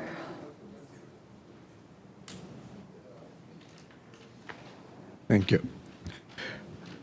My name is Herbert Weiss. I'm an emeritus professor at City University of New York. I have a question and possibly a comment afterwards. The question is very simple. In roughly monetary terms, how would you divide Chinese investment by barter and Chinese investment by payment of cash? That's a very specific question. Is it with cash or is it with barter? To my knowledge, Maybe Karen is. I'm sorry? No, go ahead. Oh, to my knowledge, like the policy brief that we have out there, at least the Chinese trade with Africa, and most of them are in currency. They're not by barter. Okay, so But do you mean, the panel has no answer. do you mean, but what do you mean by barter? Do you mean, Barter? what do you mean, but do you mean I'll give you a stadium? No, barter is we get a concession and we build you a road. Right. Not we get a concession and we pay you so many millions. But how does it work then if Freeport-McNamara builds a stadium and gets a concession All right, well, I how do you think about those two I thought there things? would be a It's kind of simple a hard answer. one, Let I me think. explain why I think it's an important question. Barter produces usually roads or infrastructure along hospital or schools, mainly roads in the case of Chinese investment in Africa, from what I know. The result of that is a direct benefit to ordinary people, especially rural people. The importance of rural people today, which none of you have mentioned, is represented by the fact that they are the basis of violent protest. And violent protest is growing at an incredible rate in many parts of the continent. The United States has never gotten into the barter business. It has bought lots of concessions. Some of them have been sold. The largest one in the Congo has been sold to the Chinese, Tenke Fungurume. But they have always involved cash. And cash, as we know in Africa, at best gets spent in capital cities, and at worst gets sent abroad into private accounts. The irony is, we are the ones who press for human rights. The Chinese, by and large, don't. The effect of their economic impact is to help human rights, whereas ours is to help sometimes opposition groups, but not rural people. Yeah. I think my response to your, because I work on the Chinese perspective of the whole relations with Africa, I wouldn't call it barter trade, because those projects, the infrastructure projects that the Chinese commit to, they still have cash value. And in terms of a lot of the external financing that China does provide, it's resources backed. So you can categorize them like, oh, here's a stadium, and here's what China got in terms of the primary commodities from the African country. But in the Chinese accounting book, they all have cash values. So it's not strictly barter. And also on the issue of the human rights issue, I think the Chinese also emphasize that, well, we do have an attachment or importance attached to human rights. And the Chinese would say that, well, development and to be able to have food and basic economic well-being in Africa is a basic human rights. So I think that's just a different definition issue. The gentleman in the back.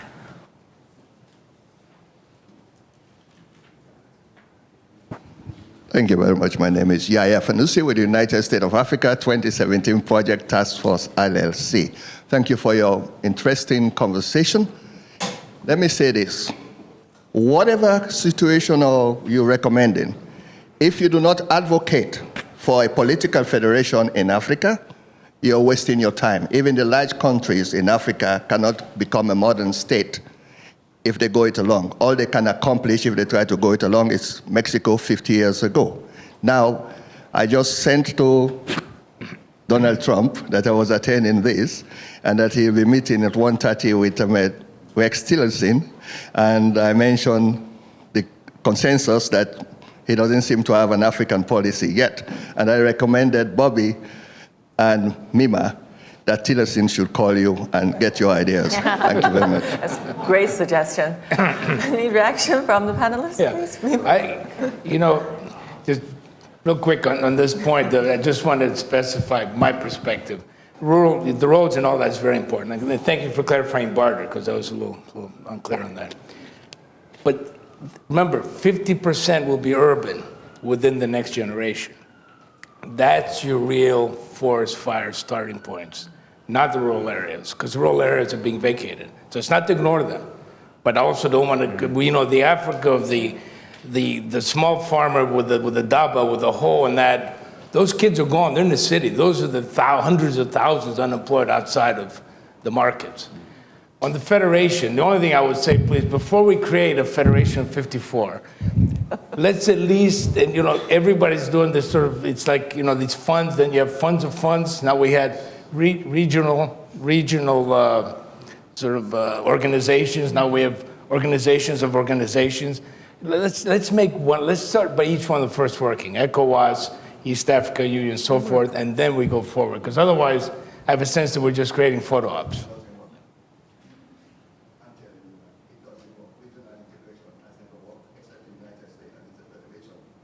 But the flip side, some of it has to, because the Togo by itself is not a market that's interesting, so you're going to have to federate. Sorry. Yeah, it's okay. We can take that conversation to maybe after the event, and you can have in-depth discussion. The lady in black in the front, please. Good afternoon. My name is Rosemary Segero. I'm the president of Segero's International Group. We focus in the rural areas on agriculture and infrastructure, looking at prosperity and growth. So what I wanted to talk about him in China, I was born and raised in Kenya. China was in Kenya a long time ago. And now China has done a lot. I used to take 15 hours from my home area to Nairobi to come to town. Now it takes me 5 hours from my town from my home to Nairobi. So China has done a lot. China goes into the rural area, talks to the mama. They know the needs of the rural area, the hospital, the feasibility. They don't get into paperwork, as Mr. Mima said. The China bring the check, the American the notebook, and the Africans have the resources and the know-how. So how do we collaborate both with the Chinese? I'm a Chinese American, I'm a Chinese African American. So how do we come together to work together to make it happen? Because we have small businesses there. Mr. Mima, the small businesses come to the town because there is no infrastructure. There are no jobs in the rural area. But if we urbanize the rural areas, put industrialization into rural areas, this is what we want, and this is the growth of Africa. Chinese don't have the big feasibility study data going up and down. They go in with the needs, and they go in with the money, and they go in and do the work. What road is How do we work together to make this happen, being partners? What road into Nairobi? Is it Thika? Yeah, no, I come from Kakamega. Okay, so you're not talking about Thika? No, okay. I come from Kakamega to Kisumu to Nairobi, 15 hours, but now it takes me 5 hours. Okay. So thank you to Chinese government, and thank you. So how do we collaborate? No, I say because I have a complaint, because the Chinese get credit for a lot of roads at the African Development Bank. Bill, and the Chinese ambassador in Kenya is always taking credit for that road, and the Chinese were part of the ECP procurement. But, per the point made before, there was a lot of AFDB engineers that worked really hard to make sure the design was correct, to make sure the quality was good. But every time I go to Kenya, I hear all this glory about Thika Road from the Chinese. And I say, it's African Development Bank. Yeah, I'm very sensitive. Other than who takes credit mad at the for that Chinese road, ambassador. but I think she does raise an interesting question. That is, we talked a lot about the bigger picture on the policy level, on the sovereign governments level, but on the macro level, is there any room for collaboration, or is there something that can be done on the macro level? Yeah. Please, John. Yeah, I mean, I think there are two things here. On the micro level, in terms of projects, I think what others have said is quite clear, that cooperating on a specific project is difficult, but finding complementarities is possible. But what's missing is that, so I gave the list of kind of possible areas on peace and security cooperation that are occurring or that could occur in the medium term. And there's probably a list of 100, 200 points of collaboration between China and the United States in Africa on African projects by ambassadors that they're doing on their own. They have a problem they're confronting, and they are addressing it together and discussing it and having dialogue and moving forward. And I have many, many anecdotes of that. But what's missing is a signal from capitals that this should be encouraged, and on what topics should it be encouraged on. Interesting. Right? So and that's what I'm talking about, the security economic dialogue and about the placing these things on the agenda so that the signals can go through the respective bureaucracies and there can be a conversation with African partners. There are certain areas on which we would be open to collaborating. Give us some direction. Give us an indication of where and how and when this could happen. Until that happens, it's going to be very piecemeal, and it's going to be difficult to have a coherent project. No, but the one very good point, sorry, Rosemary made, it's not when I spoke about urban versus rural, it's not to ignore the rural part, to say that's where really a lot of the fragilities in the urban area. The rural part, I think right now, factually, what our business leaders and our dream really is the secondary and tertiary cities, now especially with generation of power, where you don't have to be on grid. You have the generated power solution. Ability now to be able to have, I keep saying I want to see Tamale in Ghana become Des Moines. It's literally, it becomes the agro-processing center. People then have a reason to stay there. The lifestyle is plenty nice, no problem. That's the key, is to get into those second, tertiary cities, but you're going to have to put infrastructure in there for the people to stay. One point on micro cooperation. Please, micro. That actually Mima just led me to is that space that we do a lot in is the off-grid power, and that's interesting in the sense that certainly the Obama administration has done a lot to encourage this space. And so has the IFC, and so has the African Development Bank, and all that's, I think, been super important. What's interesting when you look at these companies is I would argue that a significant number of the entrepreneurs that are building and running these companies are from the U.S., right? And a lot of the creative finance ideas that are happening are from lessons from the U.S. And almost 100% of the back-end technology and factory work is being done in China. And when you think about, if you want to really think about a micro partnership, this is a space that, look, there's going to be a lot more ups and downs in this space because I think companies are still trying to figure out their business model, like the business model that'll work. But I think it's fair to say over the next decade, what we're going to see is some huge, heavily Americanized kind of companies really levering a back end in China, powering tens of millions of African households. So that's a pretty interesting, area of micro cooperation. I think that's just happening quite organically. That's very interesting. That's a great direction to look into. Given the constraint of time, maybe we'll take 3 questions. So this gentleman over here, and the gentleman next to him, and the gentleman behind him. Okay, so the 3, please. Good afternoon. My name is Femi Akibi. I'm with Manchester Trade. I'd like to thank SAIS for this very informative section. It's among the best I've enjoyed because of the interaction between the panelists. I'd like to start with Mr. John on the issue of African security and why the African don't seem to know what they want. The reason for that is this: there's no countries in the African continent. There's no? We don't have no countries. We have dependent sovereign nations. I will take you to gun, jams, and steel. I will leave that behind. Second, I love this setup, but I would like to see an Africa in the midst. to give us an African perspective on what we want. The other issue that is very important to someone like me is that the Europeans use business boundaries during the creation of Africa. Africans use natural boundaries. That's the cause of our conflict, if you want to address it. On the issue of economics, I like what Bob has to say. We're not having a dialogue. We're having a mouthpiece. A dialogue is when I sit down and tell you what I want. Then you tell me what you could do. Not when you just tell me, here's a pencil, and that's the end of the story. So Africans, where we are, need help. The Western Asian world, if they are willing and ready to help us, they should do what they did for Germany after the Second World War. That's the formation of German mutual funds for our infrastructure. Anything short of that, everyone is pimping us. I'm Femi Akibi. I'm not sure everyone agrees with that approach, but it's certainly one way to look at it. Hi. Thank you very much. Lawrence Freeman. I've been working on economic development in Africa for about 25 years. I heard Mr. Goodman speak at USIP on a similar subject. And I appreciate this research that Carrie does. It's invaluable to me. But I would say that, look, the Chinese are accomplishing something that we have not in the Western countries in terms of infrastructure, and they're improving it all the time. I mean, if you look at the standard gauge railway that's going to go from Kenya into the whole Eastern Africa, I think Carrie had a report a few months ago, 30,000 Kenyan workers are going to be trained. In the Addis Ababa Djibouti train, 5,000 Ethiopians and Djiboutians were trained in that process.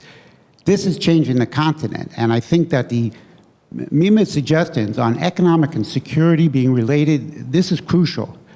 I had this discussion with General Ward in AFRICOM many years ago when it was first set up, and it's still the case today. If you look at the Lake Chad Basin, which was mentioned, you cannot deal with that without expanding the lake. And this is an area where I believe China and the U.S. can cooperate for the benefit of Africa. China Power just picked up a $1.8 million feasibility study of Transaqua to move water from the Congo Basin to refurbish Lake Chad.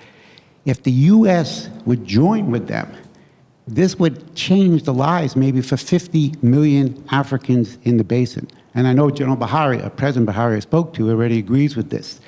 So I have a third scenario to Peter, who's left now, in his two scenarios this morning. If President Trump goes to the One Belt, One Road meeting on the 14th and 15th of May in Beijing, or sends a significant representative, that gives us a whole new potential for joint economic development around the world, and maybe the Chinese could help the United States build some fast-speed trains, which we need here as well. Quick one, because standard gauge Kenya Rail, also AFDB project, that ambassador, it's also an AFDB project, the Kenya Rail, so that ambassador, he's killing me, the Chinese. But the other one, can I just make one plug on to Femi's point, because we haven't talked about it. We in our shop, we're quite seized with the borders issue, right? And I do think the framing of issues, the framing of investment, the framing of projects, always in this kind of hostage to this national setting. Even in the Ebola crisis, I think we had to get out of the borders to really understand how people were flowing and moving. And I think this is like a huge area. You know, we've built our own tool that's just spun out as its own company called Frame, which I'm happy to talk to folks about. That's now helping investors, helping China Development Bank, helping the African Development Bank, helping the World Bank in terms of designing projects. But I think we all have to get out of this, for a lot of the data and the issues we look at, we have to get out of this national frame, which is often just not the right frame to look at problems. So I just wanted to second that Let's point. get the third question, and then the whole panel can respond to the question. I'm Scott Kleinberg with USAID. I actually worked on the MOU between MOFCOM and the United States. So the question I have is related to an HBR article that just was published, I think, in the past week on the Chinese investment in manufacturing in Africa. And so I think there's a disconnect in time frame, not only between the US government and the Chinese government in terms of our perspectives, but also in terms of private sector investment. You know, the article talked a lot about the longer time frame and the less risk-averse perspective of Chinese investors in manufacturing. And we don't see a lot of investment of US companies in manufacturing. And a lot of times it's social entrepreneurs, it's niche investment, or it's African diaspora. But we don't see a lot of heavy hitter investments saying, let's look at the African market. It's the market of the future. This is where the markets are going to be growing. And it's not just the US government role that is determining that. It's tough. And I think we're a little soft, in terms of the kinds of opportunities we go after. And I would appreciate your comments on that. Right, Excuse me, I thought you'd called on me. But let me go quick, because I am possibly the oldest Johns Hopkins SAIS alumni here since I graduated in '65. If anybody beat me, raise your hand. But in any case, let me go really quick and so on, et cetera. Please do. But I want to respond to the question that's posed. Who do you visit in this administration and so on? And the answer is fairly simple. What we have isolated at Manchester Trade, and where we are sending our recommendations, which will be on Manchester Trade's website in about 4 days, are two key players. One is Jerry Cohen, who is the president, who's in charge of the president's National Economic Council, and seems to be the one that's bringing a lot of initiatives, forward-looking initiatives into the package. And the second is Steve Schwarzman, who, as you know, is with BlackRock. BlackRock is the largest private sector hedge fund or wealth fund in the world. They have invested in Africa, and he heads the President's Strategic and Policy Forum, PSPF, which have now been broken into 4 or 5 working groups, and they are actually, Schwarzman's writing memos every other day. So that's where you go. What do you recommend? What we're recommending is to say, hey guys, they're not interested in what you have to say. The President Trump has put together the most unbelievable collection of people who have succeeded in the private sector. I don't want to go through each one, but they're all there. What we must do as a group, and Peter Lewis has begun the work very well with this paper and others, is convince the Trump administration that for political reasons, 11% of the African-American vote, as you know, only went to Trump. It's easier to go up to 20 than to deal with the irascible white male vote, whatever you want to call it. But go play the African-American card, reach out to those groups, work with them.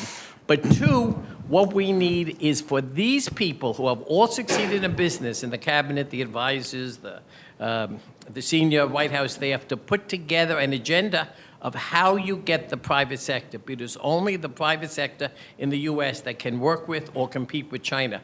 And my last point is to go back to a point that Mina made, which is exactly correct. Even if the U.S. could finally clear up its problem with the Export-Import Bank and be able to get a quorum, they'll do what, $2 billion, $3 billion.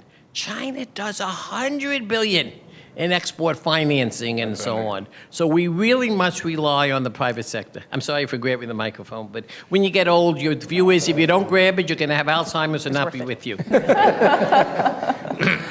Okay, so coming back to the 3 questions that were just raised, I think first of all, on the issue of trying to raise the attention on Africa from the U.S. administration, that has been a consistent theme, that who do you go to and what cards do you play? So thank you for that.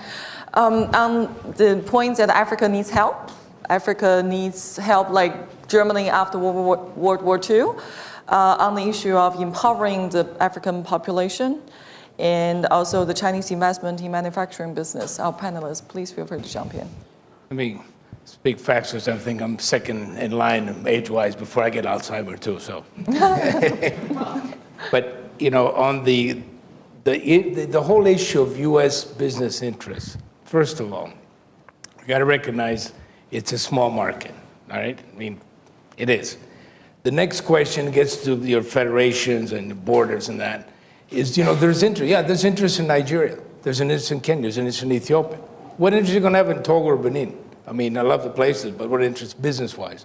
So the essence really comes back to really, truly operationalizing these various regional pacts, so you really can. The fact is, it's not there. I sit on company boards. We had one particular case of some entity, leave aside who it is, wanted to set up in Ghana to export to Cote d'Ivoire. And I said, there's the first board director here that says, "Niet, no chance. I'm not gonna rely on that business line." So how do you really get properly sized markets to interest American companies? The flip side, in getting people to know, I mean, part of IGD, and I'm a missionary now here these last 3 years, and we'd have this whole African Investment Rising campaign, even in the counter years, is that recognize that 20 years ago, China was Africa. So we missed that boat. Do you want to miss the next boat? It's up to you all. The case of I think it's Brown, I forget what it's called, the Hunlin, the Chinese shoe company there in Ethiopia. All they wanted to do was move operations to be less costly, to produce in others, and you have your whole distribution network. They could have also integrated further up and invested inside it. They didn't. Well, I said, too bad, it's your problem. You know, the question is for the American companies to get to understand not where the market size is today, but where it will be 10, 15 years from now. And if you don't, then ask yourself in 15 years, when you scratch your head, why did you miss the market? That's really where, you know, where I would come in from. Can I jump in a little bit on the Marshall Plan?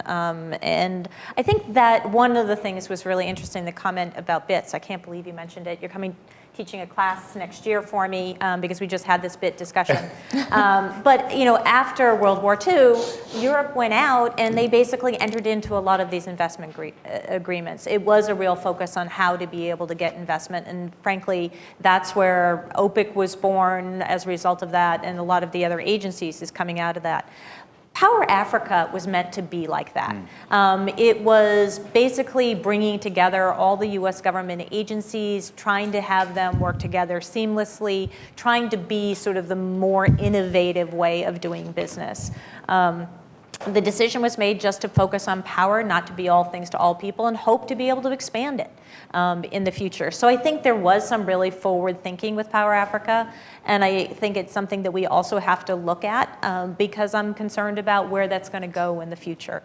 But I do think we have to think more creatively, more collaboratively, and I think a blueprint was set, and we have to guard it very carefully.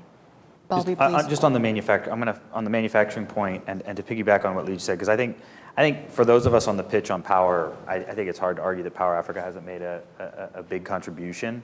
And I think the other piece that's made a contribution is serious companies like a General Electric who've approached Africa in a different way. And I think we have to be honest that a lot of the folks walking around town complaining about their business operations in Africa, you know, they like to the point that was made, you know, one gut punch and they're out. You know, they're looking for things to kind of be teed up for them. And I think the big difference we've seen in the last 10 years is the likes of a GE who comes in a very serious way at the highest level. I mean, the people that they've brought in to work on Africa are not, you know, just somebody that's been handed a GE business card. These are people that are part of running the company. And I think you've seen them have a lot more success. And now, you know, Anheuser-Busch just bought SAB Miller for $100 billion. That's about African growth. And I think, to Mima's point, big companies are now looking around the world and saying, how do I grow my top line revenue? And there's one answer to that question, Africa. And I think one of the things we're going to see is I 100% agree. I think the mid-size, smaller size US companies have not had the stomach. They you know, that's why they kind of go visit Ghana. First difficult thing happens, they're out. They tell everybody back here it was about corruption and it was about, you know, the Chinese undercutting them, and that creates that story. Whereas, you know, I think these bigger guys have gone in a real way, and I think they've had a lot of success. And I think Power Africa is a great example of, you know, U.S. policy, government policy, and financial support to help buttress that success, right? And I think it's an interesting roadmap to now think about how we could have other successes. Great point. To be very specific as for the industry and what companies are going in. And John? Yeah, I mean, this is not my field, economics, but I want to say this, which is that, and it picks up on a point that was made earlier about OECD. For example, that the Chinese don't participate in OECD, and therefore it's hard to figure out. That's a systemic problem. And any of these aid operations, any type of the stuff that I work on, it's equally the case. That there's kind of the Western-oriented system. It's the G7, it's the G8, and then there's the China. And if you want China to participate in these things, you have to find new mechanisms to open that up. That's critical. Another thing is that there was a mention of President Trump going to the OB, the One Belt, One Road meeting. Well, going back to Great Power Africa. I mean, if you're going to have mutual things, if the United States participates in OBOR, then there's a chance for reciprocity in terms of, a greater chance of reciprocity in terms of things like Power Africa. And so, you know, thinking about how to open up these mechanisms, who can be the impartial actor that opens them up. And I think here, you know, the United Nations is chronically underfunded and chronically low in capacity, but this is one thing that they can do really well, is they can convene meetings that everyone is invited and everyone is on equal footing. in which they can participate. If there's not the UN, another actor, but to find those actors who can invite, and so the Chinese don't come. I mean, on piracy issues, for instance, I know as a fact that the Chinese were very reluctant to participate on piracy issues because with the G7 or G8, because they didn't consider themselves a plus. They're China. And they're not going to come as a second-tier participant. And so finding ways to do that is going to be really, really important. All right, one last round of 3 questions. Please be very brief and just have one question with one sentence. The 2 gentlemen over there and the gentleman over here. I'm going to ask a question that is going to require a complicated answer, so I'm really just looking for an overview, and it has to do with the Chinese debt bubble, the impending bubble. Clearly, debt inside China has soared. It's a 280 times GDP ratio to debt. So my question is, how does that factor into your thinking as to the sustainability of China to continue to compete in Africa at the level of aggression that's necessary for it to maintain its position? Good question. Can China afford it? Hi, my name is Lucas Atkins. I'm one of the researchers at CARI that produced the brief that came out today. I'm also a recent graduate of SAIS, but I still contribute from time to time. And I just wanted to ask, based on our brief, one of the sort of overhanging issues since 2014 is the drop in commodity prices and how that might affect lots of the issues that we've talked about today, such as small and medium-sized enterprises, investment in energy, whether it's a chance for diversification or if it's going to impede cooperation and those. Yeah. Good point. If both trade and investment has been decreasing from China to Africa, what's the implication? Does that create more opportunities? And last but not least, please wait for the mic. Oh, there it is. Yes. My name is Peter Gabriel. Microphone. My name is Peter Gabriel, and well, there are a lot of questions that could be said. I once said there is no Africa in the panel, probably that would give a more African perspective. But my point would be China and the US are competing on different aspects. So China is at the developmental state approach. Many governments are comfortable working with China because of that approach. The US is a free market economy. It's basically private sector led.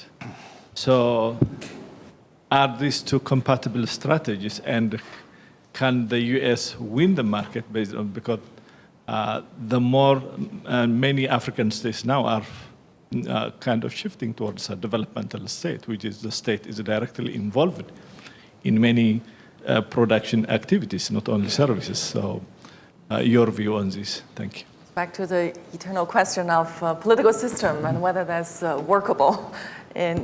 So feel free, panelists, to address any of the questions that you have a thought and words of wisdom.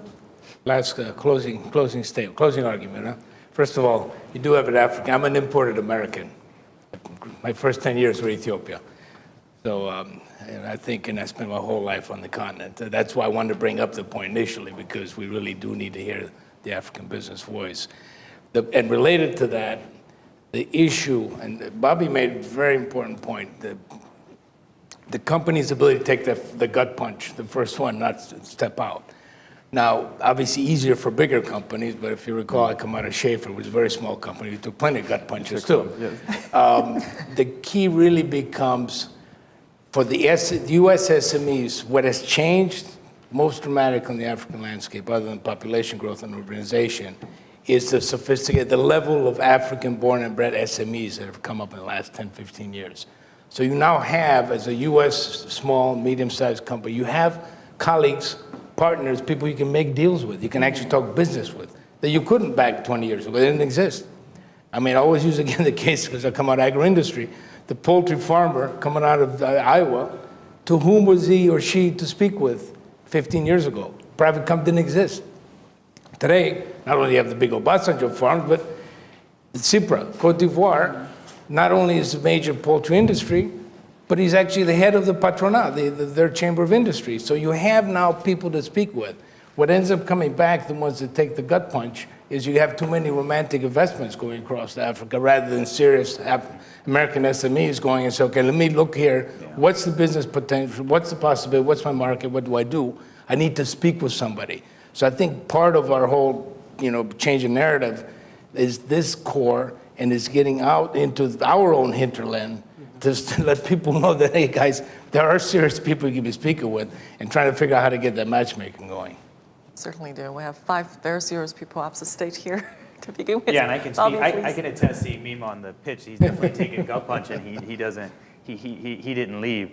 The one point I'll make is on this commodities thing, because I think what's been interesting. I mean, I follow Nigeria very closely, and I already made the point that, for us at Kupanda, we use our frame tool to look city by city at growth, population center by population center at growth, and there's lots of different dynamics, right? I mean, we talk about one blanket on all of Africa, but even in a country like Nigeria, it hasn't had the same impact in these different markets. What I think, though, is unfortunate that you see happen, you saw it also happen in Egypt, is you had an indirect impact on SMEs. I mean, the IMF just came out with a paper that's really fascinating, in the last couple of weeks, where they looked at the earnings profile of Nigerian SMEs, and what they find is that they've had a hard time the last 2 years, which you think, oh, maybe that's commodities prices, but it's actually the government's response to commodities prices and all these exchange rate shenanigans has had a huge impact on all these SMEs. So it was commodities prices, I guess, but it was like indirectly commodities prices. It was like a policy, creating recession, and had a huge impact on SMEs. And so, I guess it's good that the IMF wrote the paper, because they're probably the main instrument of trying to fix that. But I'm not so sure there's actually like a direct link, but certainly indirect. We've seen that link in Nigeria in the last 2 years. And Lee, please. Just a little bit with respect to, what is happening with respect to China, and what do we see because of what's happening with their economy and the commodities prices. I think 2 things, and again, this is my personal view, are happening. One, China wants to be seen as a global player. So that's one of the reasons why they signed the MOU, why they want to be known for the humanitarian aid. I think on the flip side, I think they are feeling the economics, and that's a little bit of why they're making this grand offer of why don't we cooperate?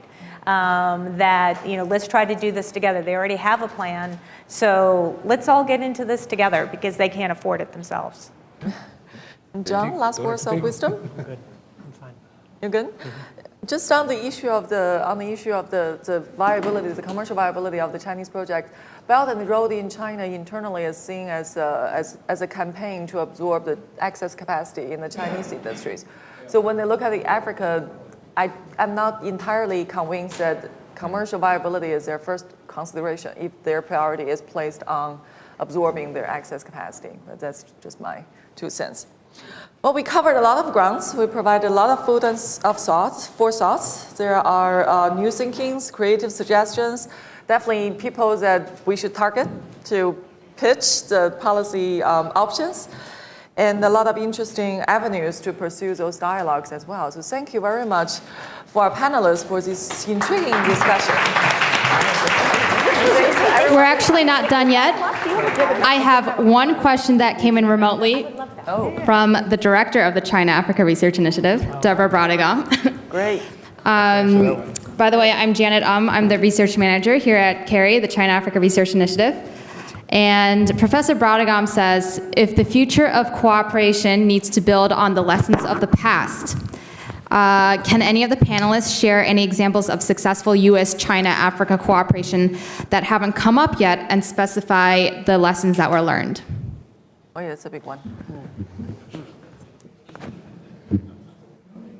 Successful cases. So cooperation that has not happened but have been discussed? That haven't come up yet in the discussion, I guess, but that have happened in the past, successful U.S.-China-Africa cooperation, and specific lessons that were learned. So cooperations that have happened in the past but have not come up today. So past lessons is basically okay, what we're thinking about. Right, I mean, let's just take the South Sudan campaign. It's come up briefly, but let me try to draw the lessons very briefly. I mean, I think number 1 lesson, the region asked for it. Number 2, it was done in a supportive role. The United States and China did not direct the mediation process. They served as a supplementary capacity, pushing and pulling on different sides. The success, to a certain degree, was they did reach an agreement in South Sudan. President Obama himself had a lot to do with that, but I think the Chinese had a very significant role in contributing to that. Now, of course, that agreement has completely unraveled, so it's only a qualified success. But I think the lesson to be learned there is that one of the reasons I would suggest why it has unraveled is that bilateral cooperation eroded almost immediately after the signing of the agreement. And so that supportive mechanism to the region essentially collapsed. And although that's not the prime factor by any stretch of the imagination for the unraveling of the agreement, it certainly contributed to where we are today. That's my best shot. That's a perfect ending for our program. Thank you very much.